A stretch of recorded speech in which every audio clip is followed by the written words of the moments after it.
Hello, സായിസ് dream വേൾഡിലേക്ക് സ്വാഗതം. അപ്പോൾ ഇന്ന് ഞാൻ ഉണ്ടാക്കാൻ പോണതേ ഒരു ഗുലാബ് ജാമുൻ്റെ റെസിപ്പിയാണ് കേട്ടോ. അപ്പോൾ ഇതൊന്നും എങ്ങനെ ഉണ്ടാക്കണേ നമുക്ക് പെട്ടെന്നൊന്ന് പോയി നോക്കുക. അപ്പോൾ അതിനായിട്ട് ഞാൻ ഒരു 7-8 ബ്രെഡ് എടുത്തിട്ടുണ്ട് കേട്ടോ.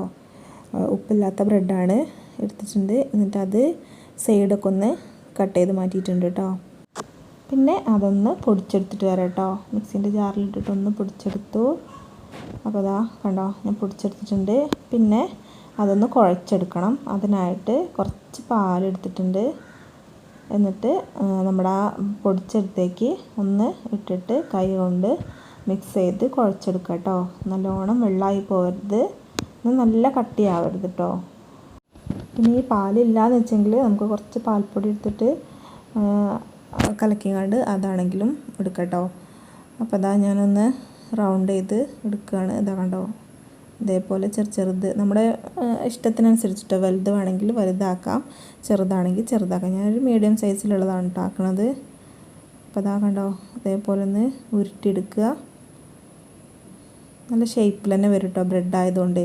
ഇതിപ്പോൾ ബ്രെഡ് അല്ലാന്നുണ്ടെങ്കിൽ നമുക്ക് പാൽപ്പൊടി വെച്ചിട്ട് ഇതുപോലെ ചെയ്തെടുക്കാം കേട്ടോ. പിന്നെ ഞാൻ അങ്ങനെ ഫുള്ള് ഉരുട്ടിയെടുത്തതിന് ശേഷം ഒരു ചീനച്ചട്ടി വെച്ച് കൊടുത്തിട്ടുണ്ട് കേട്ടോ. എന്നിട്ട് നമുക്കതൊന്ന് ഫ്രൈ ചെയ്തെടുക്കണം. കുറച്ച് എണ്ണ ഒഴിച്ച് കൊടുത്തിട്ടുണ്ട്. അപ്പോൾ ഞാൻ എണ്ണയൊക്കെ ഒന്ന് ചൂടായപ്പോൾ ബോൾസൊക്കെ അതിലേക്ക് ഇട്ട് കൊടുക്കുക കേട്ടോ. പിന്നെ ഒരു കാര്യം ശ്രദ്ധിക്കുക, നമ്മുടെ ചട്ടി എണ്ണയൊക്കെ നല്ല ചൂടായിട്ടിരിക്കും. അപ്പോൾ വേഗം തന്നെ അടി കരിഞ്ഞു പോകും. അപ്പോൾ തീയൊന്ന് കുറച്ച് കൊടുക്കുക കേട്ടോ. ലോ ഫ്ലെയിമിലിട്ടിട്ട് എടുത്താൽ മതി. വേഗം തന്നെ ആയിക്കിട്ടും. ബ്രെഡല്ലേ, പെട്ടെന്ന് ആയിക്കിട്ടും കേട്ടോ. കണ്ടോ, തിരിച്ച് മറിച്ചു അങ്ങനെ ഇട്ടിട്ട് നല്ല ഒരു ഒന്നുകൂടെ കുറച്ചുകൂടെ ഒരു ബ്രൗൺ കളറാകുമ്പോൾ നമുക്ക് കോരിയെടുക്കാം കേട്ടോ. കണ്ടോ, ഇതേ ഒരു കളറാകുമ്പോൾ കോരിയെടുക്കുക. അപ്പോൾ അതൊക്കെ ഞാൻ ഒരു പാത്രത്തിലേക്ക് മാറ്റിയിട്ടുണ്ട് കേട്ടോ.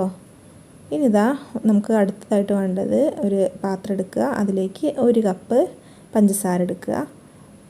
അതേ കപ്പിൽ തന്നെ 1.5 കപ്പ് വെള്ളം കൂടെ ഒഴിച്ചു കൊടുക്കുക കേട്ടോ. 1.5 കപ്പ് വെള്ളം ഒഴിച്ചു കൊടുത്തു. എന്നിട്ട് ഒന്ന് തിളപ്പിച്ചെടുക്കുക. പിന്നെ അതിൻ്റെ കൂടെ തന്നെ കുറച്ച് ഏലക്കായ, ഒരു 2-3, ഞാനിപ്പോൾ 3 എടുത്തിട്ടുണ്ട്. ഏലക്കായും കൂടെ ഇട്ടിട്ട് നന്നായിട്ടൊന്ന് വെട്ടി തിളപ്പിക്കുക കേട്ടോ. തിളച്ച് ഒന്നിങ്ങോട്ട് ഗ്യാസ് ഓഫാക്കി കുറച്ച് ഒരു 5 മിനിറ്റ് കഴിഞ്ഞതിന് ശേഷം നമ്മുടെ ബോൾസ് ഇട്ട് കൊടുക്കുക കേട്ടോ. ഇല്ലാന്നുണ്ടെങ്കിൽ ബോൾസൊക്കെ അങ്ങോട്ട് വീണ്ടും വെന്ത് ഒരു ഭംഗി ഉണ്ടാവില്ല, അതിൽ ഇങ്ങനെ വിട്ടുപോയി നിൽക്കും. അപ്പോൾ ഞാൻ അത് ഒരു അരമണിക്കൂർ കഴിഞ്ഞതിന് ശേഷമാണ് കേട്ടോ ഇത് എടുക്കുന്നത്. വേറൊരു ചെറിയ ബൗളിലേക്ക് മാറ്റിയിട്ട് കുട്ടികൾക്ക് കഴിക്കാൻ കൊടുക്കുകയാണ്. അപ്പോൾ ഇത്രയേ ഉള്ളൂ വീഡിയോ. പെട്ടെന്നായി കിട്ടും, നല്ല സൂപ്പർ ടേസ്റ്റാണ് കേട്ടോ. പിന്നെ ഞാൻ ഒരു ഡെക്കറേഷനും ഒരു കാണാൻ ഭംഗിക്കും വേണ്ടിയിട്ട് കുറച്ച് അണ്ടിപ്പരിപ്പ് ചെറുതാക്കി അരിഞ്ഞത് ഇതിൻ്റെ മുകളിൽ കൂടെ അങ്ങനെ ഇട്ട് കൊടുക്കുക കേട്ടോ. ഒന്ന് ക്രഷ് ചെയ്തെടുത്തതാണ്. അതതിൻ്റെ മുകളിൽ കൂടെ ഒന്ന് ഇട്ടെടുത്തു. അപ്പോൾ കണ്ടോ, നല്ല ഭംഗിയാണ് കാണാൻ. അതേപോലെ തന്നെ കഴിക്കാനും തന്നെ നല്ല ജ്യൂസി ആയിരുന്നു കേട്ടോ. ഉള്ളിലേക്കൊക്കെ നല്ലോണം ആ പഞ്ചസാര അതിനൊക്കെ ഇറങ്ങിയിട്ട് നല്ല ടേസ്റ്റ് ആയിരുന്നു കഴിക്കാൻ. അപ്പോൾ വളരെ സിമ്പിളാണ്. അപ്പോൾ ഉണ്ടാക്കി നോക്കാത്തവരുണ്ടെങ്കിൽ ഒന്ന് ഉണ്ടാക്കി നോക്കണം കേട്ടോ.